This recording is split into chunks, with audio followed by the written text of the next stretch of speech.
Online ক্লাসের সকালের আয়োজন। সকালে আমি সাথে আছি অনুতোষ কুমার প্রামাণিক, প্রভাষক, হিসাব বিজ্ঞান বিভাগ। শিক্ষার্থীরা, আশা করি তোমরা সবাই ভালো আছো, তবে সবাই সুস্থ থেকে জীবনযাপন করছো এবং সবাইকে সুস্থ রাখছো, দেখে শুনে রাখছো। তো শিক্ষার্থীরা, আজকের সকালের ক্লাসে তোমাদের সবাইকে স্বাগত জানাচ্ছি।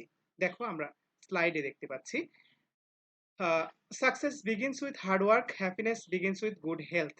আমি এখানে একটি কোটেশন যোগ করেছি। তো এই কোটেশন যোগ করার অর্থ হচ্ছে তোমাদেরকে এই সময়ে বাসায় থাকতে হবে, থেকে ভালো স্বাস্থ্য সম্পন্ন থাকতে হবে বা আমাদেরকে ভালো থাকতে হবে। তাহলে তোমরা যেমন মানসিকভাবে শান্তিতে থাকবে, সাথে সাথে তোমরা যদি তোমাদের সাকসেস অর্জন করতে চাও, তাহলে সেক্ষেত্রে পাশাপাশি তোমাদেরকে অবশ্যই হার্ড ওয়ার্ক করতে হবে। ঠিক আছে? কেননা আমরা জানি যে হার্ড ওয়ার্কিং এর কোনো বিকল্প নেই সাকসেস অর্জনের জন্য। সো একই সাথে তোমরা তোমাদের স্বাস্থ্য সচেতনতার বিষয়টা খেয়াল রাখবে এবং পাশাপাশি তোমাদের সাকসেস অর্জনের জন্য কঠোর পরিশ্রম করো। অর্থাৎ কঠোর পরিশ্রম বলতেই যে যেভাবে পারো রাজশাহী কলেজের এই অনলাইন ক্লাসগুলো সবাই করবার চেষ্টা করো। অবশ্যই এর দ্বারা তোমরা উপকৃত হবে। তো শিক্ষার্থীরা, চলো আমরা আজকের আলোচ্য বিষয়গুলোতে চলে যাই। দেখো, আজকে আমাদের পাঠটি হলো উচ্চ মাধ্যমিক হিসাব বিজ্ঞান দ্বিতীয় পত্রের সর্বশেষ একটি অধ্যায় আছে, অধ্যায় 10। এটির নাম হলো ব্যবস্থাপনা হিসাব বিজ্ঞান পরিচিতি। অর্থাৎ এর মধ্যে তোমরা যে অ্যাকাউন্টিংটা করেছো সেটিকে বলা হয় আর্থিক হিসাব বিজ্ঞান। আর ঠিক এই পত্রের লাস্টের অধ্যায়টা অর্থাৎ 10ম অধ্যায়টা আমাদের ব্যবস্থাপনা হিসাব বিজ্ঞান পরিচিতি। এটি একটি হিসাব বিজ্ঞানের আধুনিকতম ধারা। ঠিক আছে? এই চ্যাপ্টারটি আমি একটু আগে আলোচনা করছি এই জন্যই যে এই চ্যাপ্টারটা মূলত দুটি সেগমেন্ট আছে। একটি হলো বাজেট, আর একটি হলো সিভিপি অ্যানালাইসিস বা কস্ট ভলিউম প্রফিট অ্যানালাইসিস। তো ওই সিভিপি অ্যানালাইসিসের ম্যাক্সিমাম বা সব অঙ্কই হলো আমাদের ব্রেক ইভেন পয়েন্ট অ্যানালাইসিস। তোমরা যারা রাজশাহী কলেজের স্টুডেন্ট আছো তারা মনে রাখবে যে ফিনান্স, ব্যাংকিং ও বিমা ফার্স্ট পেপারের চতুর্থ চ্যাপ্টারে আমাদের একটা চ্যাপ্টার ছিল, সেটি হলো যে আর্থিক বিশ্লেষণ। ওইখানে কিন্তু আমরা সমচ্ছেদ বিশ্লেষণ বা ব্রেক ইভেন অ্যানালাইসিসটা আমরা পড়েছিলাম। আর এই চ্যাপ্টারে আসার আমার উদ্দেশ্যই হলো, যেহেতু এই চ্যাপ্টারটা আমাদের আংশিক আগে করা আছে, সেক্ষেত্রে আমরা হয়তোবা ইজিলি এই চ্যাপ্টারটা শেষ করে দিতে পারবো। তো শিক্ষার্থীরা, চলো আমরা আমাদের আজকে ক্লাসে চলে যাই। আজকে ক্লাসে আমি একটু আগে বলেছি যে ক্লাসটি হলো 10ম অধ্যায়ের ব্যবস্থাপনা হিসাব বিজ্ঞান পরিচিতি। তোমরা স্লাইডে দেখতে পাচ্ছ এই ব্যবস্থাপনা হিসাব বিজ্ঞান পরিচিতি এই চ্যাপ্টারটি দুটি অংশে বিভক্ত। একটি হলো বাজেট ও বাজেটীয় নিয়ন্ত্রণ, আর একটি হলো ব্যয়, পরিমাণ ও মুনাফা বিশ্লেষণ, বা এটাকে ইংরেজিতে বলা হয় কস্ট ভলিউম প্রফিট অ্যানালাইসিস। এই দুটি সেগমেন্ট নিয়েই কিন্তু আমাদের ব্যবস্থাপনা হিসাব বিজ্ঞান পরিচিতি। তাই দেখো শিক্ষার্থীরা, যেহেতু আমাদের চ্যাপ্টারের দুটি ভাগ, তাই আজকের আমাদের শিখন ফলে আমরা কি কি রেখেছি একটু তোমরা খেয়াল করো।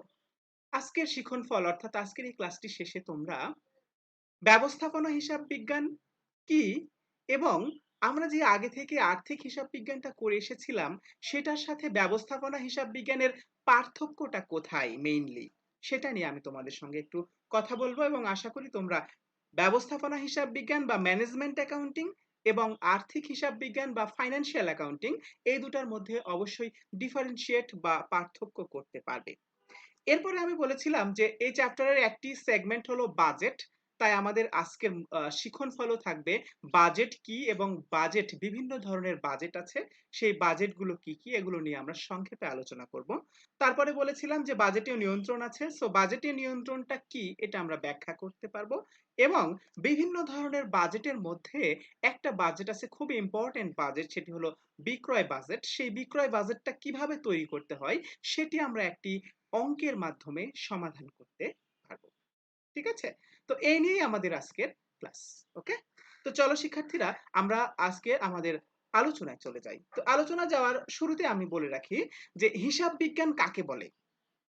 তোমরা নিশ্চয়ই ফার্স্ট ইয়ারে পড়েছো হিসাব বিজ্ঞান কাকে বলে। হিসাব বিজ্ঞান হলো একটি তথ্য ব্যবস্থা যা লেনদেন চিহ্নিত করে, লিপিবদ্ধ করে এবং সর্বোপরি সংশ্লিষ্ট পক্ষকে তথ্য সরবরাহ করে। এটি ছিল আমাদের হিসাব বিজ্ঞানের সংজ্ঞা। অ্যাকচুয়ালি হিসাব বিজ্ঞান যেটা সেটাই কিন্তু আমাদের আর্থিক হিসাব বিজ্ঞান। অর্থাৎ তোমরা যেই journal, ledger, trial balance, financial statement এই যেগুলো করেছো এটা কিন্তু আমাদের ফিনান্সিয়াল অ্যাকাউন্টিং এরই অন্তর্গত। তো একটা কথা মনে রাখবে যে এই ফিনান্সিয়াল অ্যাকাউন্টিং বা আর্থিক হিসাব বিজ্ঞান শুধুমাত্র মানিটারি মেজারমেন্টের বিষয়গুলো নিয়ে কাজ করে থাকে। অর্থাৎ একটা প্রতিষ্ঠানের যে সমস্ত বিষয়টা অর্থের অঙ্কে পরিমাপ করা যায় সেই বিষয়গুলো নিয়েই কিন্তু আমাদের আর্থিক হিসাব বিজ্ঞান কাজ করে থাকে। কিন্তু মনে রাখো যে একটি প্রতিষ্ঠানে কি সবসময় আর্থিক বিষয়াদি সব? এর বাইরে কি কোনো অনার্থিক বিষয়াদি নাই? অবশ্যই আছে। তো যেহেতু আর্থিক হিসাব বিজ্ঞান শুধু আর্থিক কর্মকাণ্ড নিয়ে কাজ করে, অনার্থিক কোনো কর্মকাণ্ড নিয়ে কাজ করে না, তাই এখানে কিন্তু একটা আর্থিক হিসাব বিজ্ঞানের অনেক বড় সীমাবদ্ধতা রয়েছে। এই সীমাবদ্ধতা দূর করার জন্য এবং ম্যানেজমেন্টকে আরো বেশি দক্ষ ও কার্যকর ভাবে সৃষ্টি করার জন্য, অর্থাৎ ম্যানেজমেন্টকে আরো বেশি দক্ষতা অর্জনের জন্য, যাতে তারা দ্রুত সিদ্ধান্ত গ্রহণ করতে পারে, এই জন্য যেই হিসাব বিজ্ঞানটা এসেছে সেটাকে বলি আমরা ব্যবস্থাপকীয় হিসাব বিজ্ঞান বা ব্যবস্থাপনা হিসাব বিজ্ঞান। ঠিক আছে? মনে রাখবে যে ব্যবস্থাপনা হিসাব বিজ্ঞানের মূল উদ্দেশ্যই কিন্তু ম্যানেজমেন্টকে ডিসিশন মেকিং এ সহায়তা করা। তাই এই ব্যবস্থাপকীয় হিসাব বিজ্ঞান বা ব্যবস্থাপনা হিসাব বিজ্ঞানকে ডিসিশন অ্যাকাউন্টিং বা ডিসিশন হিসাব বিজ্ঞান বলা হয়ে থাকে। ঠিক আছে? তো এই ব্যবস্থাপনা হিসাব বিজ্ঞানটা হলো আমাদের আ ব্যবসায় জগতে একটি আধুনিক চিন্তাধারা। ঠিক আছে? অর্থাৎ আমাদের যে প্রিভিয়াস লেনদেনগুলো আছে সেগুলো নিয়েই, সেই আর্থিক বিষয়াদি নিয়েই কেবল হিসাব নিকাশ রাখলে হবে না। পাশাপাশি আমাদের বিভিন্ন ধরনের অনার্থিক বিষয়গুলো রয়েছে। প্রতিষ্ঠানের সামনে বা ভবিষ্যতে কি, কি ঘটতে পারে, কতটুকু আমরা আমাদের বিক্রয় বৃদ্ধি করতে পারি বা সম্ভাবনাটাকে আরো বেশি বিশ্লেষণ করতে পারি। এই জন্যই কিন্তু আমাদের ম্যানেজমেন্ট অ্যাকাউন্টিং বা ব্যবস্থাপনা হিসাব বিজ্ঞানটা এসেছে। ঠিক আছে? তো এখানে দেখো আমি একটা ইংরেজি সংজ্ঞা দিয়েছি এখানে। এখানে বলেছে যে management accounting is concerned with accounting information that is useful to management. অর্থাৎ ব্যবস্থাপনা হিসাব বিজ্ঞান হলো ওই ধরনের অ্যাকাউন্টিং ইনফরমেশন বা হিসাব বিজ্ঞান তথ্য নিয়ে কাজ করে থাকে যেগুলো একটা ব্যবস্থাপনার জন্য, একটা ব্যবস্থাপনার সিদ্ধান্ত গ্রহণের জন্য উপযোগী। তাহলে আমরা যদি সাম আপ করে বলি তাহলে বলতে পারি যে ব্যবস্থাপনা হিসাব বিজ্ঞান হলো হিসাব বিজ্ঞানের একটি আধুনিকতম শাখা, যেখানে হিসাব বিজ্ঞান তথ্যগুলো ব্যবস্থাপনার সিদ্ধান্ত গ্রহণে সহায়তা করে থাকে। ঠিক আছে? এটাই আমাদের ব্যবস্থাপনা হিসাব বিজ্ঞান। এখন মূল বিষয় যেটা সেটা হলো যে ম্যানেজমেন্ট অ্যাকাউন্টিং এর সাথে ফিনান্সিয়াল অ্যাকাউন্টিং বা তোমরা যে অ্যাকাউন্টিংটা করে এসেছো এর আর কি, কি পার্থক্য আছে? আমরা একটু পার্থক্যটা দেখে নিই শিক্ষার্থীরা দেখো। আমি সুন্দর করে এখানে দুটি পয়েন্ট আকারে দেখিয়েছি যে আর্থিক হিসাব বিজ্ঞান কি আর ব্যবস্থাপনা হিসাব বিজ্ঞান কি, দুটার মধ্যে যে তুলনামূলক পার্থক্য সেটা একটু দেখাবার চেষ্টা করেছি। মনে রাখবে যে সবসময় আর্থিক হিসাব বিজ্ঞান ইকোনমিক মেজারমেন্ট বা মানিটারি মেজারমেন্ট গুলো নিয়েই কিন্তু কাজ করে থাকে, কিন্তু ব্যবস্থাপনা হিসাব বিজ্ঞান মানিটারি নন মানিটারি সব ধরনের বিষয়াদি নিয়েই কিন্তু কাজ করে থাকে ব্যবস্থাপনা হিসাব বিজ্ঞান। মনে রাখবে যে আর্থিক হিসাব বিজ্ঞানের প্রধান উদ্দেশ্য হলো, আমি আবারও বলছি, আর্থিক হিসাব বিজ্ঞানের প্রধান উদ্দেশ্য হলো সংশ্লিষ্ট পক্ষকে তথ্য সরবরাহ করা। ঠিক আছে? তোমরা আগে জেনেছো যে একটা ব্যবসায় প্রতিষ্ঠানের সাথে দুই ধরনের পক্ষ থাকে, একটি হলো অভ্যন্তরীণ পক্ষ আর একটি হলো বহিস্থ পক্ষ। অর্থাৎ হিসাব বিজ্ঞান যে তথ্যগুলো তৈরি করে তার ব্যবহারকারী হলো দুইটি, একটি হলো অভ্যন্তরীণ ব্যবহারকারী আর আরেকটি হলো বহিস্থ ব্যবহারকারী। তো আর্থিক হিসাব বিজ্ঞান এই তার অভ্যন্তরীণ এবং বহিস্থ দুই ধরনের ব্যবহারকারীর জন্যই কিন্তু হিসাব বিজ্ঞান তথ্যটা তৈরি করে থাকে। আর তোমরা জানোই যে আর্থিক হিসাব বিজ্ঞান সবসময় অতীত লেনদেন নিয়ে কাজ করে থাকে। আর সবসময় মনে রাখবে যে আর্থিক হিসাব বিজ্ঞান আমাদের কিছু ইন্টারন্যাশনাল স্ট্যান্ডার্ডস রয়েছে, যেমন আমাদের গ্যাপ আছে, জেনারেলি অ্যাকসেপ্টেড অ্যাকাউন্টিং প্রিন্সিপলস। এই প্রিন্সিপলসটা কিন্তু আমাদের অনুসরণ করে থাকে কে? আর্থিক হিসাব বিজ্ঞান। অপরপক্ষে ব্যবস্থাপনা হিসাব বিজ্ঞানে যদি যাই তাহলে দেখব যে আর্থিক হিসাব বিজ্ঞান যেখানে শুধুমাত্র মানে উভয় পক্ষ অর্থাৎ অভ্যন্তরীণ এবং বহিস্থ দুই ধরনের ব্যবহারকারীর জন্য তথ্য সরবরাহ করে থাকে, কিন্তু ব্যবস্থাপনা হিসাব বিজ্ঞান কেবল ব্যবস্থাপনাকেই তার তথ্যটা সরবরাহ করে থাকে। আর্থিক হিসাব বিজ্ঞান যেখানে অতীত লেনদেনের নিয়ে কাজ করে থাকে, সেখানে ব্যবস্থাপনা হিসাব বিজ্ঞান সবসময় ভবিষ্যৎমুখী। ভবিষ্যতে কি কি হবে এগুলো নিয়ে কাজ করে থাকে। আর্থিক হিসাব বিজ্ঞানের উদ্দেশ্য যেমন সংশ্লিষ্ট পক্ষকে তথ্য সরবরাহ করা প্রধান উদ্দেশ্য, তেমনি ম্যানেজমেন্ট অ্যাকাউন্টিং এর প্রধান উদ্দেশ্য হলো ম্যানেজমেন্টকে ডিসিশন মেকিং এ সহায়তা করা। আর্থিক হিসাব বিজ্ঞানে যেমন বিভিন্ন ধরনের নীতি বা গ্যাপ অনুসরণ করা হয়ে থাকে, কিন্তু ব্যবস্থাপনা হিসাব বিজ্ঞানে সেই ধরনের কোনো নিয়ম নীতি অনুসরণ করার বাধ্যবাধকতা নেই। এটি হলো বেসিক্যালি আর্থিক হিসাব বিজ্ঞান এবং ব্যবস্থাপনা হিসাব বিজ্ঞানের মূল পার্থক্য। আশা করি শিক্ষার্থীরা তোমরা ব্যবস্থাপনা হিসাব বিজ্ঞান কি এবং এর সাথে আর্থিক হিসাব বিজ্ঞানের যে পার্থক্যটা এটা তোমরা বুঝতে পেরেছো। আমি আবারও বলছি শোনো, এগুলো থেকে কিন্তু আমাদের অনেক সময় এমসিকিউ প্রশ্ন আসবে। যেমন ম্যানেজমেন্ট অ্যাকাউন্টিং বা ব্যবস্থাপনা হিসাব বিজ্ঞানকে আরো কি নামে ডাকা হয়? যেমন আমি আগেই বলেছি যে ম্যানেজমেন্ট অ্যাকাউন্টিং বা আমাদের ব্যবস্থাপনা হিসাব বিজ্ঞানের আরেকটি নাম হলো ডিসিশন অ্যাকাউন্টিং বা সিদ্ধান্ত হিসাব বিজ্ঞান। সো এটাও কিন্তু একটা নাম। আরেকটা হলো যে তোমাদের ভর্তি পরীক্ষাতে কিন্তু এখন লিখিত প্রশ্ন আসে অনেক মানে ভার্সিটিতে, ঠিক আছে? সেক্ষেত্রে তোমাকে অবশ্যই পরীক্ষায় দেখা গেল দিয়ে দিল যে আর্থিক হিসাব বিজ্ঞান এবং ব্যবস্থাপনা হিসাব বিজ্ঞানের পার্থক্য লিখো। তখন কিন্তু তোমাকে এই পার্থক্যটা লিখতে হবে। যদিও এগুলো আমাদের পরীক্ষায় এমসিকিউ আকারে মানে বোর্ডের পরীক্ষায় এমসিকিউ আকারে আসতে পারে, ঠিক আছে, ব্রড প্রশ্ন আসবে না, কিন্তু আমাদের ভর্তি পরীক্ষায় কিন্তু আবার লিখিত অংশে মানে ব্রড কোশ্চিন আকারে আর্থিক হিসাব বিজ্ঞান এবং ব্যবস্থাপনা হিসাব বিজ্ঞানের মধ্যে পার্থক্যটা আসতে পারে। তো শিক্ষার্থীরা আশা করি তোমরা এটা ভালোভাবে আত্মস্থ করতে পেরেছো। তোমরা একটু বইয়ের সহায়তা নিবা, তাহলেই তোমরা আশা করি এটা ভালোভাবে ক্লিয়ার হয়ে যাবা। এরপরে দেখো আমাদের পরের যে শিখন ফলটি ছিল সেটি হলো বাজেট কি। ঠিক আছে, তো মনে রাখবে যে এই বাজেট একটা ইংরেজি শব্দ। ঠিক আছে, এই বাজেট শব্দটি সর্বপ্রথম ফরাসি বগেট থেকে এসেছে, আর এই বগেট শব্দের অর্থ হলো চামড়ার থলে। ঠিক আছে, 1733 সালে ব্রিটেনে সরকারি বিভিন্ন ধরনের আর্থিক পরিকল্পনার ক্ষেত্রে এই বাজেট শব্দটি সর্বপ্রথম ব্যবহার করা হয়ে থাকে। দেখো আমি এখানে তিনটা কিন্তু এমসিকিউ বলেই দিলাম। একটা হলো বাজেট শব্দটি কোন শব্দ থেকে এসেছে, বাজেট শব্দটি বগেট ফরাসি শব্দ থেকে এসেছে, আর এর অর্থ হলো চামড়ার থলে। সো এটার অর্থ কি? চামড়ার থলে। আর এটা সর্বপ্রথম কোথায় চালু হয়? ব্রিটেনে চালু হয় 1733 সালে। কেন চালু হয়, কিভাবে চালু হয়? তাদের সরকারি বিভিন্ন ধরনের আর্থিক পরিকল্পনার ক্ষেত্রে তারা এই বাজেট কথাটির সর্বপ্রথম প্রয়োগ করে থাকে। আর সেইখান থেকে কিন্তু আমাদের দেশে যে বাজেট হয়, দেশের বাজেট, সেটাও কিন্তু আস্তে আস্তে এই বাজেট থেকে আমাদের এসেছে। ঠিক আছে, তো এই বাজেটটা কাকে বলে? তোমরা সবাই ম্যানেজমেন্টে বা তোমাদের যেই ব্যবসা সংগঠন ও ব্যবস্থাপনা বিষয় আছে সেখানে দ্বিতীয় পত্রের ক্লাস শুরু হয়ে গেছে।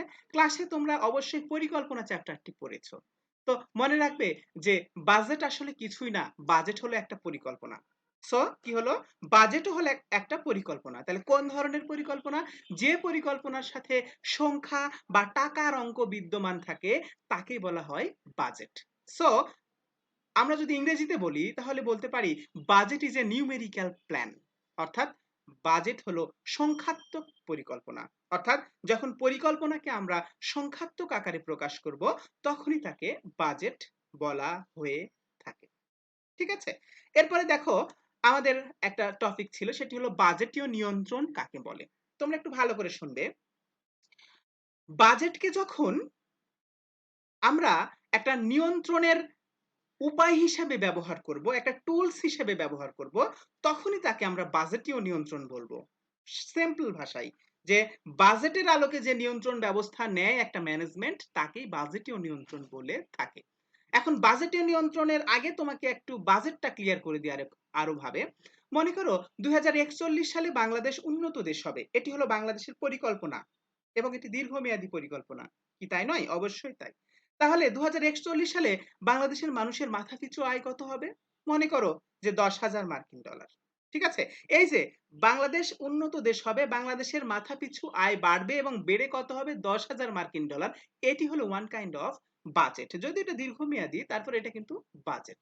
ঠিক আছে, এখন সিম্পল ভাষায় আমি যদি আরো সংক্ষেপে বলি তাহলে দেখো, মনে করো তুমি বাসা থেকে রাজশাহীতে আসবে। তাহলে রাজশাহীতে আসতে মনে করো তোমার বাবা তোমাকে বলে দিল যে তুই রাজশাহীতে যাবি 100 টাকার মধ্যে, মানে 100 টাকার বেশি তোকে রাজশাহী যাওয়ার ভাড়া দেওয়া যাবে না। সো এখানে রাজশাহীতে আসা তোমার একটা পরিকল্পনা, আর তোমাকে যে 100 টাকা এখানে একটা লিমিট করে দিল, এটা হচ্ছে তার বাজেট। অর্থাৎ তোমার রাজশাহী যেতে কত খরচ হবে সেটার একটা সংখ্যাত্মক মানে পরিকল্পনা, যে ১০০ টাকা হলে সে বাজেট অর্থাৎ রাজশাহীতে চলে যাবে। সো এই ১০০ টাকা হলো তোমার বাজেট। ঠিক আছে? এখন বাজেটীয় নিয়ন্ত্রণটা কি? দেখো, যে তোমাকে ১০০ টাকার মধ্যেই রাজশাহীতে আসতে হবে। যদি তুমি ১০০ টাকার মধ্যেই ১০০ টাকা বা তার কমে যদি রাজশাহীতে আসতে পারো, তাহলে ঠিক যে তোমার বাজেটটা করা ঠিক আছে। ঠিক আছে? তার মানে তোমাকে নিয়ন্ত্রণ করার উপায় হচ্ছে ওই ১০০ টাকা, যে তোমাকে ১০০ টাকার মধ্যে রাজশাহীতে আসতে হবে। তাহলে এখানে আমাদের নিয়ন্ত্রণের মেকানিজমটা কি ছিল? আমাদের বাজেট ছিল। ঠিক আছে? ১০০ টাকা। এখন যদি কোনো কারণে তুমি ১০০ টাকায় আসতে না পারো, সেক্ষেত্রে তাহলে কি হবে? সেক্ষেত্রে যেটা হবে সেটা হলো যে সাপোজ তোমার আসতে ১২০ টাকা লাগলো। সেক্ষেত্রে তোমার মনে রাখতে হবে তার মানে তোমার বাজেট করাটা ভুল ছিল।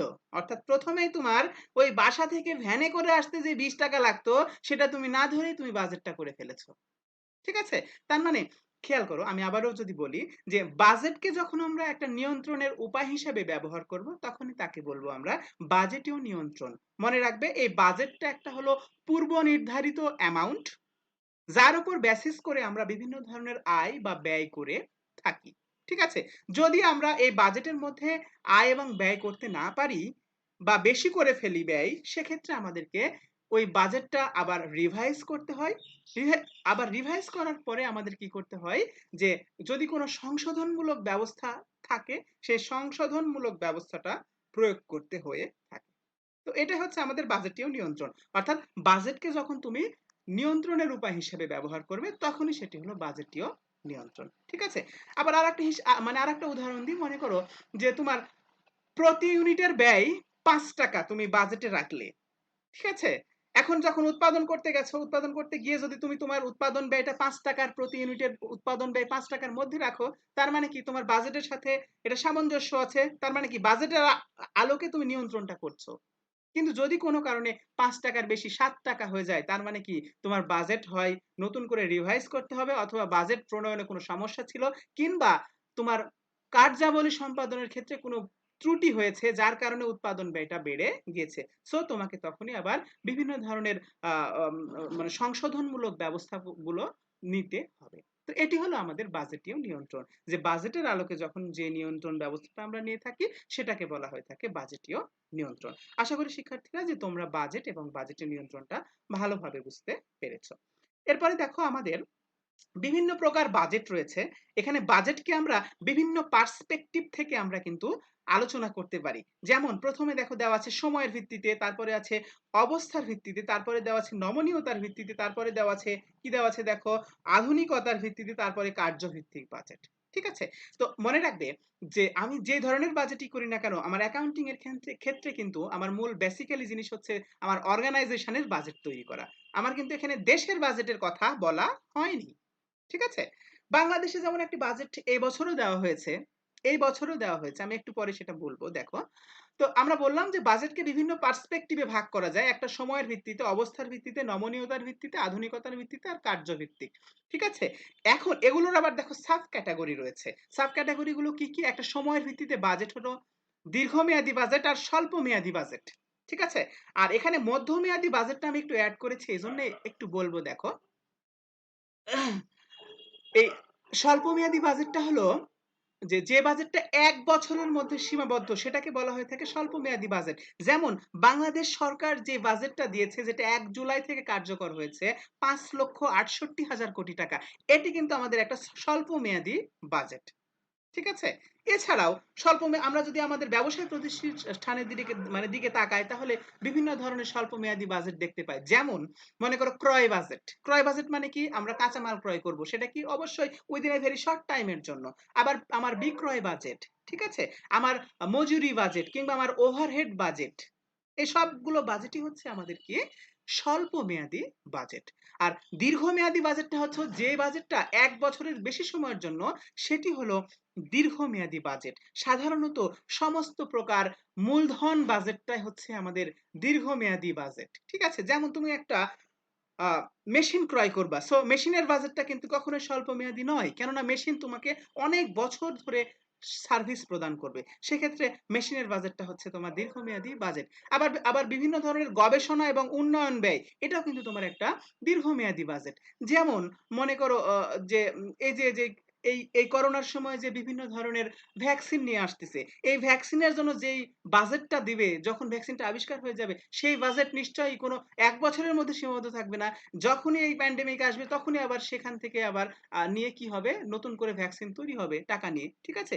সো এই ধরনের বাজেটটা হলো আমাদের দীর্ঘমেয়াদী বাজেট। এখন কথা হলো মধ্যমেয়াদী বাজেটটা কি? মনে রাখবে যে ২০০৯ সালে নির্বাচন যেটা হয়েছিল বাংলাদেশে, তারপর থেকেই বাংলাদেশের বাজেট ফ্রেমওয়ার্কটা একটু চেঞ্জ হয়ে গেছে, ঠিক আছে? বাংলাদেশের বাজেট ফ্রেমওয়ার্কটা এখন হয়ে গেছে মিড টার্ম বাজেটিং ফ্রেমওয়ার্ক, অর্থাৎ মধ্যমেয়াদী বাজেটিং কাঠামো হয়ে গেছে। এর মানে হচ্ছে যে বাংলাদেশ যখনই বাজেট করছে, এখন যে বাজেটগুলো, এটা ৩টা বছরের সাথে রিলেটেড আছে। একটি হলো প্রিভিয়াস ইয়ার, একটি হলো চলতি ইয়ার, আর একটি হলো আগামী ইয়ার। আমি আবারও বলছি যে বাংলাদেশে যে এমটিবিএফ বা মিড টার্ম বাজেটিং ফ্রেমওয়ার্ক আছে, সেটা ৩ বছরের সাথে রিলেটেড। একটা হচ্ছে যে বছরে বাজেট করবে তার পূর্বের বছর, যে বছরের জন্য বাজেট করবে সেই বছর, এবং ঠিক তার পরবর্তী বছর, মানে প্রত্যেকটা বাজেট কিন্তু এভাবে ৩টা বছরের সাথে রিলেটেড হচ্ছে। তাই মনে রাখবে, এই ধরনের বাজেটকে আমি বলছি মধ্যমেয়াদী বাজেট। অ্যাকচুয়ালি বাজেটের মূল মানে স্প্যানটা থাকবে আমাদের ৩টি বছর, কিন্তু এক্সিকিউশন হবে একটা বছরে। যে একটা বছরে হবে সেটা হচ্ছে স্বল্প মেয়াদী, আর যখন এর ইফেক্টটা ৩টা বছরের মধ্যে থাকবে, তখন সেটা হচ্ছে আমাদের মধ্যমেয়াদী। তাই বাংলাদেশের বাজেটটা কিন্তু একটা স্বল্প মধ্যমেয়াদী বাজেট। আমি আবারও বলছি, বাংলাদেশ যেই ফ্রেমওয়ার্কটা বাজেটের ক্ষেত্রে করা হয়ে থাকে, সেটি হলো মিড টার্ম বাজেটিং ফ্রেমওয়ার্ক বা মধ্যমেয়াদী বাজেটিং কাঠামো, এবং বাংলাদেশের বাজেট অনেকটা স্বল্প মধ্যমেয়াদী বাজেট এখন যেটা, ঠিক আছে? এরপরে দেখো অবস্থার ভিত্তিতে বাজেট দুটো, একটি হলো মৌলিক বাজেট আর একটা হলো চলতি বাজেট। অর্থাৎ যে বাজেটের জন্য পূর্বে থেকে নেওয়া ছিল, খুব একটা বেশি পরিবর্তন সাধন করার দরকার নেই, সেটি হলো আমাদের মৌলিক বাজেট, ঠিক আছে? আর চলতি বাজেট হলো যে যেটা পরিস্থিতি প্রেক্ষিত বাজেট, অর্থাৎ সমস্যা ক্রিয়েট হয়েছে, সেটার জন্য যে বাজেট হবে সেটা হলো আমাদের চলতি বাজেট। এরপরে দেখো নমনীয়তার ভিত্তিতে আমাদের বাজেট দুটি, একটি হলো স্থায়ী বাজেট, একটি হলো নমনীয় বাজেট। অর্থাৎ স্থায়ী মানে এটিও মানে ওই মোটামুটি মৌলিক বাজেটের মতো, যে যে বাজেটটা সাধারণত পরিবর্তন হয় না সেটা হলো স্থায়ী, আর যেটা সহজে পরিবর্তন বা পরিবর্তনশীল পরিস্থিতির সাথে মোকাবেলা করার জন্য যে বাজেট, সেটি হলো আমাদের কি নমনীয় বাজেট। আধুনিকতার ভিত্তিতে দেখো বাজেট আবার তিনটা, একটা হলো কম্পিউটার বাজেট, অর্থাৎ বাজেট তৈরি করার সময় যখন আমরা বিভিন্ন ধরনের কম্পিউটার প্রযুক্তির সাহায্য নিয়ে বাজেটটা তৈরি করি, তখন সেটি হলো কম্পিউটার বাজেট। তারপরে ইম্পর্টেন্ট একটি জিনিস, সেটি হলো কাইজেন বাজেট। এই কাইজেন কথাটি সর্বপ্রথম জাপান থেকে এসেছে। আর মনে রাখবে, কাইজেন শব্দটির অর্থ হলো যে স্টেপ বাই স্টেপ, মানে ধাপে ধাপে ছোট্ট ছোট্ট ক্ষুদ্র ক্ষুদ্র আকারে উন্নয়নটা হচ্ছে আমাদের কাইজেন। অর্থাৎ একটা প্রতিষ্ঠানের সকলের মতামতের ভিত্তিতে যে বাজেটটা নেওয়া হয় তাকে বলা হয় কাইজেন বাজেট। এবং কাইজেন মানেই মনে রাখবে যে একটি ক্ষুদ্র ক্ষুদ্র ধাপে ধাপে ছোট্ট ছোট্ট উন্নয়ন, মানে সবসময় উন্নয়ন করার চেষ্টাটাই হচ্ছে আমাদের কাইজেন। ওকে, এবং কাইজেন কথাটা কি, আমাদের জাপানি একটা শব্দ, জাপান থেকে এসেছে, এবং জাপানের সব ধরনের বাজেটই কিন্তু আমাদের কাইজেন বাজেট। ওকে, তারপরে খুবই ইম্পর্টেন্ট একটি টার্ম, সেটি হলো শূন্য ভিত্তিক বাজেট, বা এটাকে ইংরেজিতে বলা হয় জিরো বেসড বাজেটিং। অর্থাৎ যে বাজেটের বেস বা ভিত্তি জিরো, মানে যে বাজেটের কোনো ভিত্তি নেই, নতুন করে তৈরি হবে, সেটি হলো জিরো বেস বাজেটিং। যেমন মনে করো বাংলাদেশে যে বাজেটটা দেওয়া হয়েছে বাংলাদেশের জন্য ৫,৬৮,০০০ কোটি টাকা, আমি বলেছি আগের বছরকে ভিত্তি করে, ঠিক আছে, এটা দেওয়া হয়েছে। ওকে, তাই মনে রাখবে যে জিরো বেস বাজেটিং এ কোনো ভিত্তি থাকবে না, মানে ভিত্তি হবে জিরো। তাই এটাকে বলি আমরা জিরো বেস বাজেটিং, ঠিক আছে? সব ধরনের প্রতিষ্ঠানের নতুন যদি যে বাজেটটা হবে, ইনিশিয়াল যে বাজেটটা হবে, সেটাই কিন্তু আমাদের জিরো বেস বাজেট। এরপরে দেখো খুবই ইম্পর্টেন্ট যে শ্রেণী বিভাগ, সেটি হলো কার্যভিত্তিক শ্রেণী বিভাগ। অর্থাৎ বাজেটকে আমরা কার্যভিত্তিক ভাবে 5টি বা এর থেকে আরো বিভিন্ন ভাবে ভাগ করতে পারি, কিন্তু এই 5টি মেইন। একটা হলো বিক্রয় বাজেট, অর্থাৎ একটা প্রতিষ্ঠানের বিক্রয় কতটুকু হবে আগামী বছরে, কতটুকু বিক্রয় মূল্য বাড়বে, এই কতটুকু পরিমাণ এবং মূল্য দুটোই বাড়বে, একক এবং মূল্য দুটোই বাড়বে, এটা নিয়ে যে বাজেটটা হবে সেটাকে বলবো আমরা বিক্রয় বাজেট। একই রকমের জিনিস উৎপাদন বৃদ্ধি বা উৎপাদনের সব ধরনের ব্যয়ের জন্য যে বাজেট সেটি হলো উৎপাদন বাজেট। কাঁচামাল বা যে কোনো ধরনের ক্রয়ের জন্য যে বাজেট সেটা ক্রয় বাজেট। আর নগদান বাজেটটা হচ্ছে যে কোন কোন খাত থেকে আমরা নগদ টাকা আহরণ করব বা প্রাপ্য হিসাবে টাকাটা আমরা কতদিন পর পর পাবো এগুলোর জন্য বা এগুলো নিয়ন্ত্রণের জন্য যে বাজেট সেটি হলো আমাদের নগদান বাজেট। আর আরেকটা হলো লাস্ট অফ অল দেখো সামগ্রিক বাজেটের সবচেয়ে ইম্পর্টেন্ট মাস্টার বাজেট এটাকে বলা হয়। সামগ্রিক বাজেট হলো যে এই কার্যভিত্তিক যেই ক্রয় বাজেট, বিক্রয় বাজেট, উৎপাদন বাজেট বা আরো ধরনের যে বাজেটগুলো আছে এই সবগুলো বাজেটের আলোকে যে বাজেটিংটা নেওয়া হবে সেটি হলো সামগ্রিক বাজেট। অর্থাৎ সামগ্রিক বাজেটে একটি প্রতিষ্ঠানের কার্যভিত্তিক সকল বাজেট অন্তর্ভুক্ত থাকে। মনে রাখবি একটি প্রতিষ্ঠানের বিশদ আয় বিবরণী এবং তার উদ্বৃত্তপত্র তার সামগ্রিক বাজেট হিসেবে কাজ করে থাকে। ঠিক আছে, আমি আবারও বলছি, একটি প্রতিষ্ঠানের আয় বিবরণী বা বিশদ আয় বিবরণী এবং তার ব্যালেন্স শিট বা উদ্বৃত্তপত্র সামগ্রিক বাজেটের কাজ করে থাকে। সো সামগ্রিক বাজেট কিছুই নয়, কার্যভিত্তিক সকল বাজেটের সমন্বিত রূপটাই হচ্ছে আমাদের সামগ্রিক বা মাস্টার বাজেট। তো এটা হচ্ছে আমাদের বাজেটের বেসিক শ্রেণী বিভাগ। শিক্ষার্থীরা আশা করি যে তোমরা এটা বুঝতে পারছো এবং এই বিষয়গুলো যদি একটু দেখো এগুলো কিন্তু তোমাদের এমসিকিউ এর জন্য খুবই ইম্পর্টেন্ট। ঠিক আছে, যেমন যদি বলে একটা পরীক্ষায় মনে করো যে একটা কোশ্চেন চলে আসলো, যদি এরকম আসে যে যে বাজেটের ভিত্তি শূন্য তাকে কোন ধরনের বাজেট বলা হয়, তাহলে আমরা জানি যে যে বাজেটের ভিত্তি শূন্য তাকে বলা হয় জিরো বেস বাজেটিং। ঠিক আছে, এরকম করে কিন্তু আমাদের বিভিন্ন ধরনের আসতে পারে। আবার মনে করো যে কিছু আহ, তোমার সৃজনশীল কিছু জিনিস আসলো, যেমন বাংলাদেশের বাজেট কি স্বল্প, মধ্য, দীর্ঘমেয়াদী, তাহলে অবশ্যই তোমরা বলবা বাংলাদেশের বাজেট স্বল্প মেয়াদী কিন্তু এর এক্সিকিউশনটা স্বল্প মধ্যমেয়াদী। ঠিক আছে, তো আশা করি তোমরা এগুলো বুঝতে পারছো। এরপরে দেখো আমরা চলে যাব একটা ইম্পর্টেন্ট প্রশ্ন, এটা কিন্তু আমাদের এমসিকিউতে আসে যে কোন বাজেট সর্বপ্রথম তৈরি করা হয়। মনে রাখবে যে আমরা যেহেতু ব্যবসায় প্রতিষ্ঠানের জন্য কাজ করে থাকবো, তাই ব্যবসায় প্রতিষ্ঠানের কার্যভিত্তিক যে বাজেটগুলো আছে যেমন বিক্রয় বাজেট, ক্রয় বাজেট, উৎপাদন বাজেট, তারপরে মূলধন বাজেট, গবেষণা বাজেট, ঠিক আছে, তারপরে নগদান বাজেট, এই সবগুলো বাজেটে কিন্তু আমাদের মেইনলি কাজ করতে হবে। ঠিক আছে, আমরা কিন্তু একটা দেশের বাজেটে সেভাবে যাব না, কারণ একটা দেশ অনেক বড় বিষয়, আমরা একটা প্রতিষ্ঠান নিয়ে কাজ করে থাকি। তো কোন বাজেট সর্বপ্রথম তৈরি করা হয়, মনে রাখবে যে অবশ্যই বিক্রয় বাজেট সবার আগে তৈরি করতে হবে। অর্থাৎ তোমার আয় বাজেটটা আগে তৈরি করতে হবে, আয় বাজেট তৈরি করার পরেই তোমার ব্যয়টাও করতে হবে। ঠিক আছে, কিন্তু বাংলাদেশে যে বাজেট হয় দেশের প্রেক্ষিতে সেখানে কিন্তু মনে করো ওই রকম বিষয়টা, ঠিক আছে, যে ব্যয়টা আগে নির্ধারণ করা হয় তারপর আয় কোন কোন খাত থেকে নিয়ে আসা যায় এটা কিন্তু দেওয়া হয়ে থাকে। তাই মনে রাখবা যে বাংলাদেশে যে বাজেটটা সেটা কিন্তু ঘাটতি বাজেট হয়ে থাকে, মানে ব্যয়টা আগে কনসিডার করে তারপর আয়টাকে কনসিডার করা হয়, এটা হলো বাংলাদেশের বাজেটিং সিস্টেম। কিন্তু আমরা যখন অর্গানাইজেশনের বাজেট করব তখন অবশ্যই আমাকে সর্বপ্রথম বিক্রয় বাজেটটা আগে দেখতে হবে, মানে আমি কত টাকা আয় করতে পারছি তার উপর বেসিস করে আমাকে আরো অন্যান্য বাজেট, ক্রয় বাজেট, উৎপাদন বাজেট, তারপরে হলো নগদান বাজেট, এই বাজেটগুলো আমাকে নির্ধারণ করতে হবে। সো সর্বপ্রথম আমাদেরকে বিক্রয় বাজেটটাই তৈরি করতে হয়। এখন এই বিক্রয় বাজেট তৈরি করতে হলে বিভিন্ন ধরনের পদ্ধতি আছে। দেখো যে কিভাবে বিক্রয় বাজেটটা তৈরি করব। তো মনে রাখবে যে বাজেটিং এর অঙ্ক কিছুই না, কোনো সূত্র টুত্র এখানে কিছুই নেই, কিন্তু যেভাবে বলা থাকবে অঙ্কে সেভাবে তোমাকে যোগ বিয়োগ গুণ ভাগ করতে হবে, এতটুকুই কাজ। মানে যদি বলে যে এত এত একক বাড়াইতে হবে তাহলে সেটা বাড়াইতে হবে পরের বছরে, যদি বলে কমাইতে হবে তাহলে তত পার্সেন্ট কমাইতে হবে, মানে যেভাবে তোমার অঙ্কে বলবে সেভাবেই কিন্তু আমাদের কাজ করতে হবে, এখানে স্পেসিফিক কোনো নিয়ম নেই। ঠিক আছে, তো এই বিক্রয় বাজেট তৈরি করার পদ্ধতিটা হচ্ছে যখন একটা প্রতিষ্ঠান তার বিক্রয় বাজেট তৈরি করবে সে অবশ্যই তার অতীত বিক্রয়ের পরিমাণ এবং গতি বিশ্লেষণ করবে। অর্থাৎ প্রিভিয়াস ইয়ারগুলোতে তার বিক্রয় কি সচরাচর বা জেনারেলি বেড়েছে নাকি কমে গেছে, বিক্রয় মূল্য কি আস্তে আস্তে বেড়েছিল নাকি কমে গিয়েছিল, ওই দ্রব্যের চাহিদা কি বেড়েছিল নাকি কমে গিয়েছিল, এই অতীত বিক্রয়ের পরিমাণটা কিন্তু জেনেই সে ভবিষ্যৎ বাজেটটা তৈরি করবে। যদি তার পণ্যটা ভালো চলে, বিক্রয় ট্রেন্ডটা ভালো হয়, মানে ঊর্ধ্বমুখী হয়, তার মানে কি, মনে করো যে 2016 সালে সে বিক্রি করেছে 5,000 একক, 2017 সালে সে 10,000, 2018 সালে 12,000, 2019 সালে সে 15,000, আবার 2020 সালে 18,000, তাহলে 2021 সালে নিশ্চয় সেটা 22,000 হতে পারে। ঠিক আছে? সো এখানে একটা ইনক্রিজিং ট্রেন্ড আছে। তো এইভাবে বিক্রয় বাজেট তৈরি করার সময় অবশ্যই আমাদের দেখতে হবে যে প্রিভিয়াস ইয়ার এর যে বিক্রয়গুলো ছিল সেগুলোর গতিটা কেমন ছিল।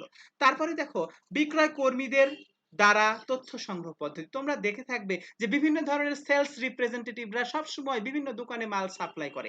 এরা কিন্তু তথ্য সংগ্রহের একটা অন্যতম মানে ওয়ে কিভাবে তারা কিন্তু খুব ভালো জানে যে আমাদের প্রতিষ্ঠানের কোন পণ্যটা বেশি চলছে, কোনটা কম চলছে, কোনটার দাম বেশি নির্ধারণ করেছে, কোনটার মান খারাপ, এগুলো কিন্তু তারা সবচেয়ে বেশি জানে।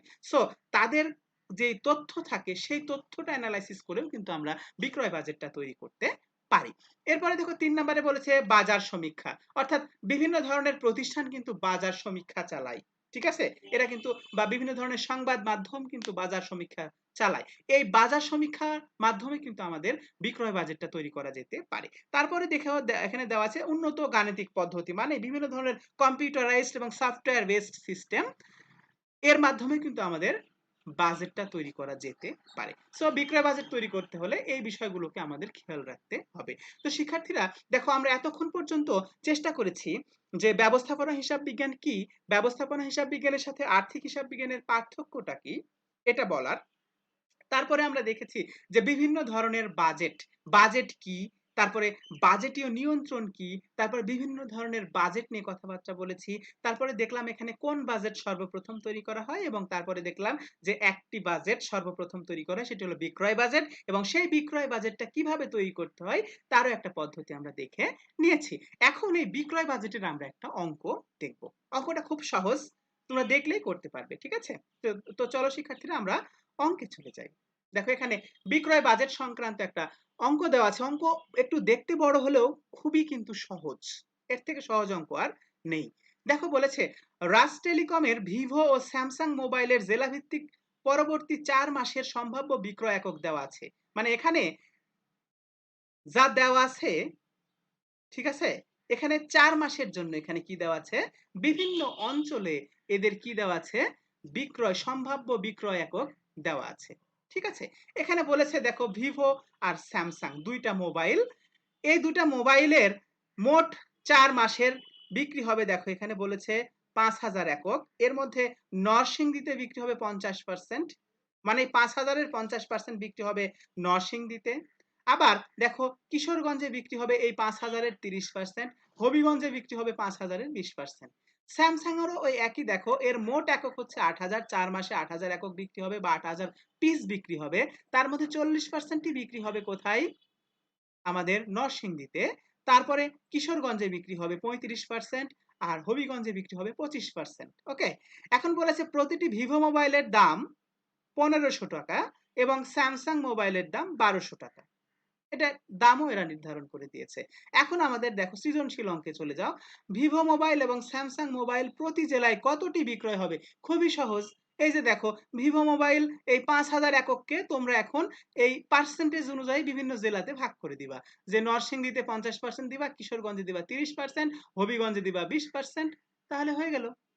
এখন আসো যে খ নাম্বার, যদি প্রতিটি জেলায় মোবাইল পৌঁছতে বিক্রয় মূল্যের 2% বিক্রয় পরিবহন হয় তবে প্রতিটি সংশোধিত বিক্রয় মূল্য, অর্থাৎ এই যে পণ্যটা বিভিন্ন জেলায় পাঠাবে এতে তার কি হবে, বিক্রয় মূল্যের 2% বিক্রয় পরিবহন দেওয়া লাগবে। তাহলে এখানে বিক্রয় মূল্য কত দেখো তো, 1500 টাকা আর 1200 টাকা। তাহলে নিশ্চয়ই এর উপর 2% কি হবে, বেড়ে যাবে দাম। তাহলে নতুন করে কিন্তু এদের একটা মূল্য নির্ধারণ করতে হবে। সো সংশোধিত মূল্য হবে কি, এই 1500 টাকার সাথে আরো 2% যোগ হবে, আবার এই 1200 টাকার সাথে আরো 2% যোগ হবে। তাহলে ভিভো মোবাইলের জন্য 1500 যোগ 1500 এর 2%, আর স্যামসাং মোবাইলের জন্য 1200 যোগ 1200 এর 2%। তাহলে কিন্তু নতুন করে আমরা একটা সংশোধিত বিক্রয় মূল্য পাবো।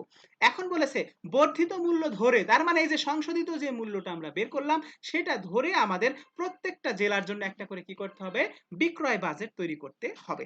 তো অঙ্কগুলো কিন্তু খুবই সহজ, তোমরা মুখে মুখে এটা করে দিতে পারো। ঠিক আছে?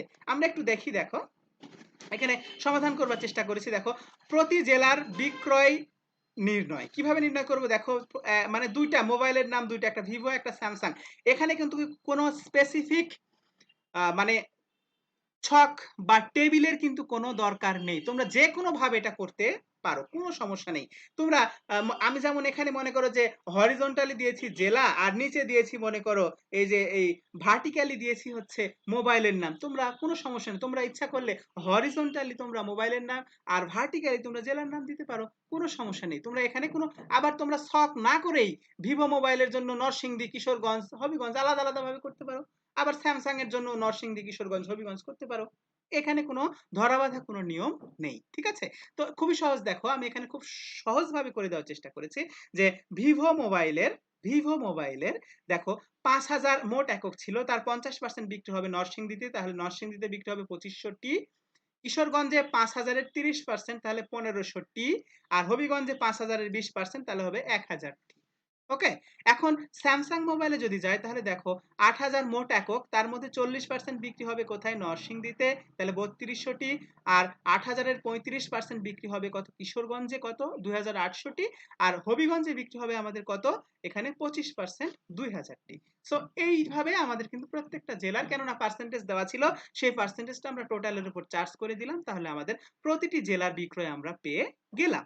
এখন দেখো খ নাম্বারে আমাদের কি চেয়ে মানে মানে এখানে চেয়েছিল কি যে বিক্রয় মূল্যের 2% পরিবহন ব্যয় বাড়বে, তাহলে নতুন বিক্রয় মূল্য কত হবে? কোনো সমস্যা নাই, আগে যে বিক্রয় মূল্য ছিল দেখো, আগে ভিভোর ছিল 1500 টাকা আর স্যামসাং এর ছিল 1200 টাকা, তার উপর এখন 2% করে বাড়িয়ে দিব আমরা, তাহলে আমাদের অঙ্কটা হয়ে যাবে। তাহলে দেখো এখানে খ নাম্বারে বলেছে সংশোধিত বিক্রয় মূল্য, ভিভোর বিক্রয় মূল্য হবে 1500 টাকার বিক্রয় মূল্য ছিল আগে থেকে, যোগ 2% বাড়বে, বিক্রয় মূল্যের 2% বিক্রয় পরিবহন ব্যয় বাড়বে, তাহলে 1500 2% 30 টাকা, তাহলে মোট দাম হবে 1530। মানে এখন আমরা ওই মোবাইল ভিভো মোবাইলটা বিক্রি করব 1530 টাকা দিয়ে। একইভাবে স্যামসাং এর বিক্রয় মূল্য 2% যদি বাড়ে, তাহলে দেখো 1200 টাকা যোগ 1200 এর 2% বিক্রয় পরিবহন, তাহলে হবে 24 টাকা, তাহলে 1200 যোগ 24, তাহলে 1224 টাকা নতুন এদের বিক্রয় মূল্য। সো এখন যে বাজেটটা তৈরি করতে হবে গ নাম্বারে, সেটা কিন্তু আমাকে এই নতুন বিক্রয় মূল্য 1530 আর 1224 এই টাকা দিয়ে কিন্তু আমাদের নতুন করে বিক্রয় মূল্য বা বাজেট, বিক্রয় বাজেটটা তৈরি করতে হবে। মনে রাখতে হবে একটি কথা, যে বিক্রয় বাজেট কিন্তু বিক্রয়ের পরিমাণ বাজেট এবং বিক্রয়ের মূল্য বাজেট দুইটা নিয়েই কিন্তু করতে হয়। এখানে কিন্তু কেবল একক বাজেট করলে হবে না, অবশ্যই টাকার অ্যামাউন্টটাও আমাদের ক্যালকুলেট করতে হবে। তো দেখো আমাদের এখানে কি চেয়েছিল, মানে গ নাম্বারে চেয়েছিল বর্ধিত মূল্য ধরে স্যামসাং মোবাইলের, শুধু স্যামসাং এর প্রতিটি জেলার বিক্রয় বাজেট তৈরি করতে হবে, মানে ভিভোর চাইনি, সো স্যামসাং এরটা আমরা শুধু করব। চলে যাই দেখো গতে, দেখো স্যামসাং মোবাইলের জেলা ভিত্তিক বাজেট, কোনো সমস্যা নাই, মোবাইলের নাম স্যামসাং, আমরা এখানে সুন্দর করে দেখিয়ে দিয়েছি। জেলার নাম আমরা এখানে 3টা জেলাতে যাচ্ছিলাম, একটা নরসিংদী, একটা কিশোরগঞ্জ, একটা হবিগঞ্জ। এখানে পরিমাণ একক মানে কত টিপ আমরা বিক্রি করব, আর দর কত করে, আর মোট টাকা কত হবে। তাহলে এখন খেয়াল করো যে নরসিংদীতে আমরা স্যামসাং মোবাইল বিক্রি করেছিলাম কত, 40%। তোমরা অঙ্কে গেলেই দেখতে পাবা যে স্যামসাং মোবাইল নরসিংদীতে 40% ছিল, তাহলে এখানে কত, এই যে 8,000-এর 40% ছিল 32, এটা আমরা ক নাম্বারে কিন্তু বের করে নিয়েছি, তাহলে 3200 ইউনিট বা 3200টি। একইভাবে কিশোরগঞ্জেও আমরা বের করে নিয়েছিলাম 2800টি, হবিগঞ্জেও আমরা বের করে নিয়েছিলাম 2000টি। এখন যেহেতু বর্ধিত মূল্যে, তাহলে বর্ধিত মূল্য আগের মূল্য ছিল 1200 যোগ আবার বর্ধিত মূল্য 24 টাকা, তাহলে হবে মোট মূল্য 1224 টাকা করে আমরা এখানে লিখে দিলাম। তাহলে দেখো যে এখানে 3,200টি মোবাইল আমরা বিক্রি করব কত করে, 1,224 টাকা করে, তাহলে আমাদের মোট মূল্য কত হবে, এই 3,200কে 1224 দিয়ে গুণ করবা, তাহলে 39,16,800 হবে। একইভাবে 2800কে তুমি 1224 টাকা দিয়ে গুণ করলে 34,38,400 হবে, আর 2000কে যদি 1224 দিয়ে গুণ করো তাহলে হবে 24,48,000, তাহলে তোমার মোট বিক্রয় হবে কত, 98,03,200। সো স্যামসাং মোবাইলের ক্ষেত্রে এদের মানে জেলা ভিত্তিক বিক্রয় বাজেটটা এই, ঠিক আছে? নিশ্চয়ই তোমরা অঙ্কটা বেশ ভালোভাবে বুঝতে পেরেছো। তো বাজেটের অঙ্ক কিন্তু সবগুলো এইরকমই, মানে তোমাকে যেভাবে বলবে সেভাবে তোমাকে ক্যালকুলেশনটা করে দেখাতে হবে, ঠিক আছে? এই হচ্ছে বিষয়, এখানে কোনো স্পেসিফিক কোনো নিয়ম নেই, স্পেসিফিক কোনো রুলস বা এখানে স্পেসিফিক কোনো ঘর নেই বা ছক নেই, তুমি যে কোনো ভাবে এটা সমাধান করতে পারলেই হয়ে গেল। তো দেখো আমাদের হাতে আরেকটু সময় আছে, আমরা আরেকটা অঙ্ক নিয়ে কথা বলবো। তো এখানে দেখো অনেক বড় একটা অঙ্ক মনে হচ্ছে, কিন্তু অঙ্কটা কিন্তু খুবই সহজ, ঠিক আছে? মানে কথার অঙ্ক, তোমাকে কথাটা আগে বুঝতে হবে। যদি তুমি কথা বুঝতে পারো তাহলে তুমি নিশ্চিতভাবে তুমি অঙ্কটা করতে পারবে। ঠিক আছে, কথাটার মার প্যাচ তোমাকে আগে বুঝতে হবে। তো দেখো এখানে বলেছে সাইপ অ্যান্ড কোং নিম ও নিহা এই দুটি দ্রব্য উৎপাদন ও বিক্রয় কাজে নিয়োজিত। 2018 সালে দুটি পণ্যের বিক্রয় ছিল নিম্নরূপ। ঠিক আছে, এখন খেয়াল করো যে এখানে দুটি পণ্য দেওয়া আছে, একটা পণ্য নিম আর একটা পণ্য নিহা। আর এদের যে অঞ্চলগুলোতে বিক্রি হয়, মনে করো পূর্ব অঞ্চল, পশ্চিম অঞ্চল, উত্তর অঞ্চল, দক্ষিণ অঞ্চল, ঠিক আছে, এই অঞ্চলগুলোতে তারা বিক্রি করতে পারে। এদের রিজিয়ন, এটা রিজিওনাল। ঠিক আছে, এখন দেখো পূর্ব অঞ্চলে নিম প্রোডাক্টটা বিক্রি হয় 30,000 ইউনিট, আর নিহা বিক্রি হয় 45,000 ইউনিট। পশ্চিমে নিম বিক্রি হয় 35,000, নিহা বিক্রি হয় 70,000। উত্তরে 40,000, নিহা বিক্রি হয় 80,000। দক্ষিণে নিম বিক্রি হয় 45,000, নিহা বিক্রি হয় 60,000। এখান থেকে তুমি বুঝতেই পারছো যে নিম এবং নিহা, নিম দ্রব্যটা একটু কম বিক্রি হয় আর নিহাটা একটু বেশি বিক্রি হয়। ঠিক আছে, এখন আসো দেখো নিমের একক প্রতি বিক্রয় মূল্য 10 টাকা, মানে নিম পণ্যটা 10 টাকা করে বিক্রি হয়, আর নিহার বিক্রয় মূল্য হচ্ছে 16 টাকা। ঠিক আছে, মানে দুইটার বিক্রয় মূল্য দেওয়া আছে। 2019 সালের বিক্রয় বাজেট তৈরি করার সময় নিচের তথ্যগুলো বিবেচনা করতে হবে।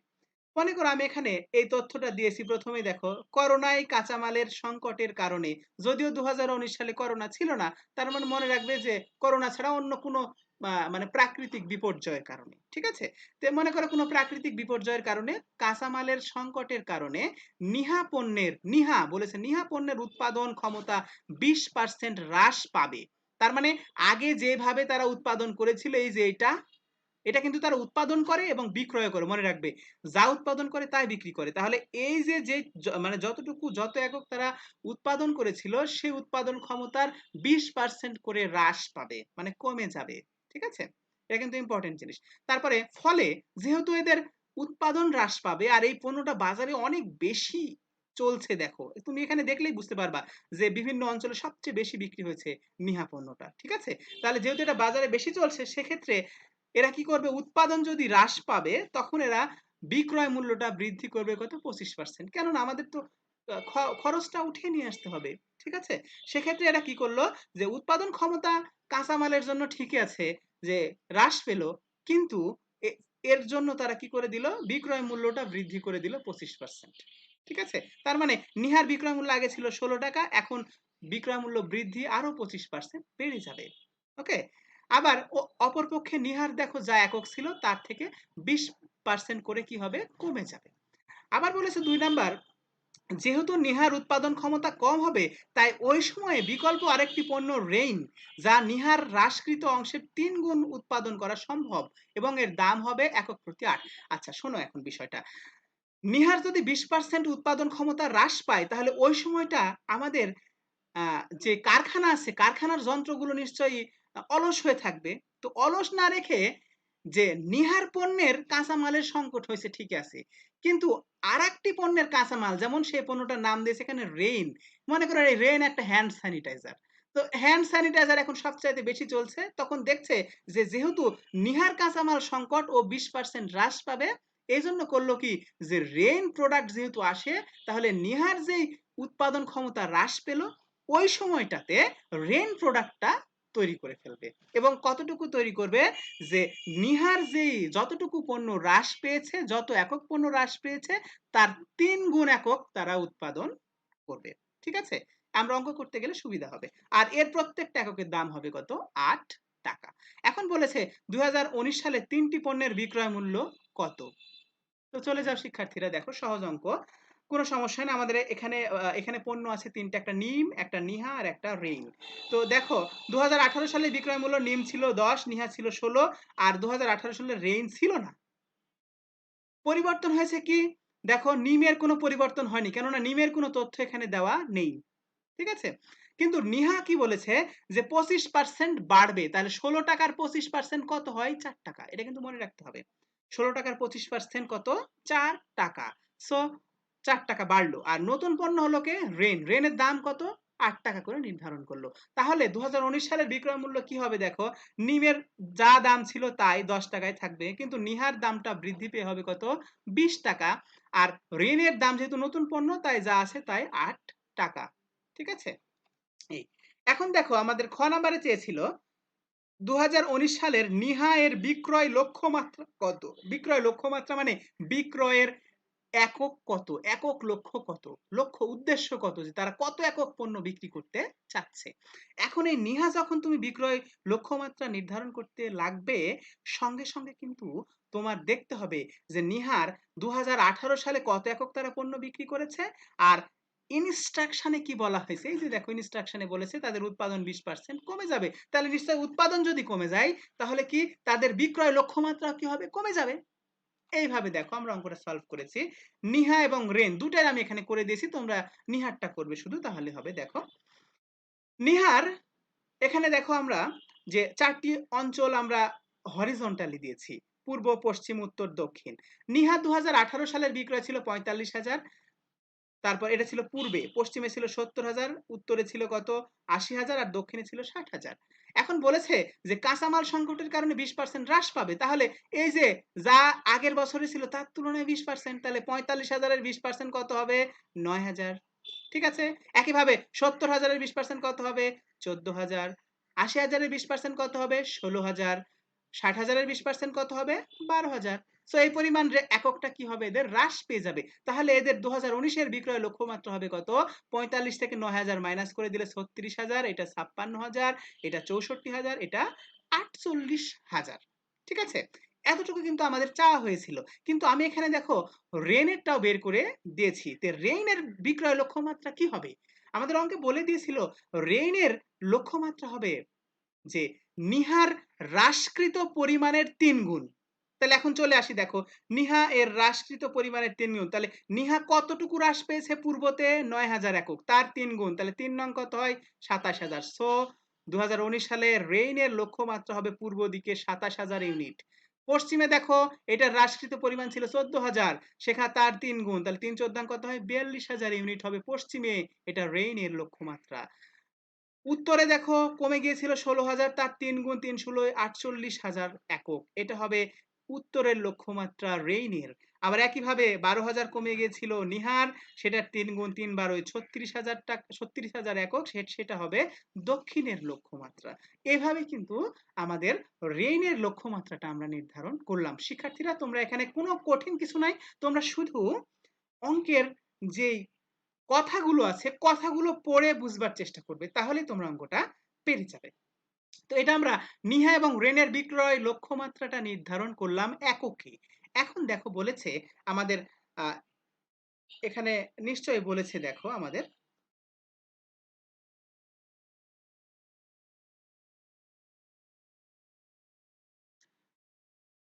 একটু আমাদের, হ্যাঁ এই যে দেখো এখানে দেখো আমাদের একটু হচ্ছে কারিগরি ত্রুটি হয়েছিল। আমরা এখানে ক খ পেলাম, এরপরে গ নাম্বারে আসি। দেখো গ নাম্বারে নিহা এবং রেনের বিক্রয় বাজেট তৈরি করতে হবে। তাহলে বাজেট মানে আমি বলেছিলাম কি, যে এককও থাকবে আবার টাকাও থাকবে। ঠিক আছে। তো খুবই সহজ, এখানে দেখো আমাদের এখানে দুটি পণ্য, একটা পণ্য নিহা আর একটা পণ্য রেইন, আর আমাদের অঞ্চল এখানে কয়টা আছে, 4টা, পূর্ব, পশ্চিম, উত্তর, দক্ষিণ। এখন দেখো নিহা পণ্য বিক্রি হবে পূর্বে, আমরা কিন্তু বিক্রয় লক্ষ্যমাত্রা থেকে আগের খ নাম্বার থেকে পেয়ে যাব এই যে 36,000, 56,000, 64,000, 48,000, এগুলো কিন্তু আমরা বিক্রয় লক্ষ্যমাত্রা থেকে পেয়ে যাব। আর নিহার দর কত, ওই যে আমি প্রথমে ক নম্বরে দাম বিক্রি করে নিয়েছি, মানে দাম নির্ণয় করে নিয়েছিলাম, 25% বেড়ে গিয়েছিল, তাহলে 16 আর 4 20 টাকা হয়েছিল, সো এখন 20 টাকা করে দাম। একইভাবে রেন দেখো, ওই যে আমি একটু আগে বিক্রয় লক্ষ্যমাত্রার এককগুলো নির্ধারণ করে এখানে লিখে নিয়েছি, আর ঋণের বিক্রয় মূল্য 8 টাকা। সো একককে দর দিয়ে গুণ করলে মোট টাকা হয়ে যায়। এভাবে দেখো 36,000-কে 20 দিয়ে গুণ করলে 7,20,000, 56,000-কে 20 দ্বারা গুণ করলে 11,20,000, 64,000-কে 20 দিয়ে গুণ করলে 12,80,000, 48,000-কে 20 দিয়ে গুণ করলে 9,60,000। ঠিক আছে।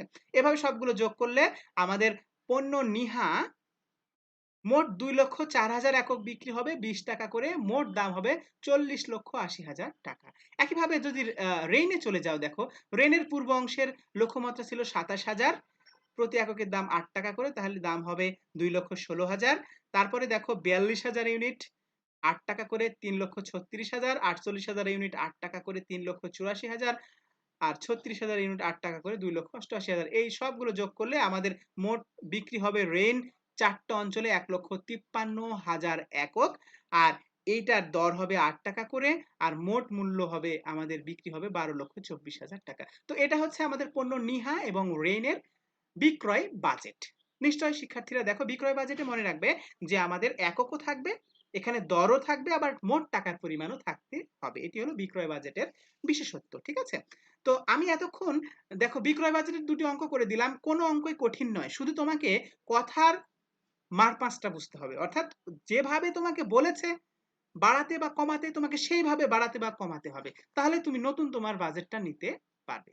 ঠিক আছে, তুমি এটা অর্গানাইজেশন বাদ দাও, তুমি যদি তোমার পরিবারের দিকে খেয়াল করো তাহলে তুমি নিশ্চয়ই বুঝতে পারবে যে যখন মনে করো যে সাপোজ তোমরা বাজার করতে যাও, বাজার করতে গেলেও কিন্তু তোমরা একটা বাজেট তৈরি করো। ঠিক আছে, আবার যদি তোমাদের কোনো দোকান থাকে তাহলে সেক্ষেত্রে কিন্তু তোমরা তোমাদের বিক্রয় বাজেটটা তৈরি করতে পারো। ঠিক আছে, যে তোমার আগামী বছরে কতটি পণ্য তুমি বিক্রি করতে পারবে। ঠিক আছে, তো এই অঙ্কগুলো যদি ভালো করে দেখো তোমরা এই বিক্রয় বাজেটের যা যা সমস্যা হবে সবগুলো নিশ্চয়ই তোমরা সমাধান করতে পারবে।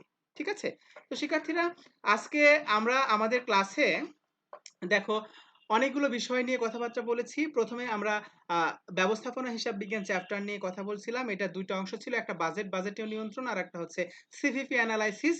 আর বাজেট নিয়ে আমরা আজকে মেইন ক্লাসটা করেছি। আর এখানে এসে আমরা ব্যবস্থাপনা হিসাব বিজ্ঞান এবং আর্থিক হিসাব বিজ্ঞান নিয়ে একটু কথাবার্তা বলেছি।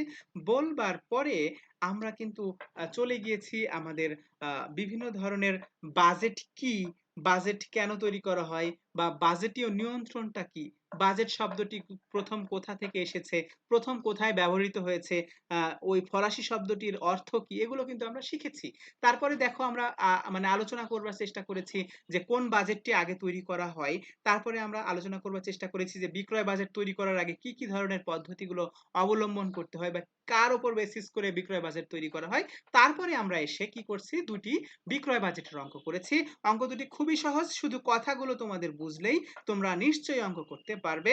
আমি আবারও বলছি, এই বাজেট তৈরি করার কোনো বাধা ধরা নিয়ম নেই, তুমি যে কোনো ভাবেই বাজেটটা তৈরি করতে পারো, কিন্তু তোমার ক্যালকুলেশনটা ঠিক রাখতে হবে।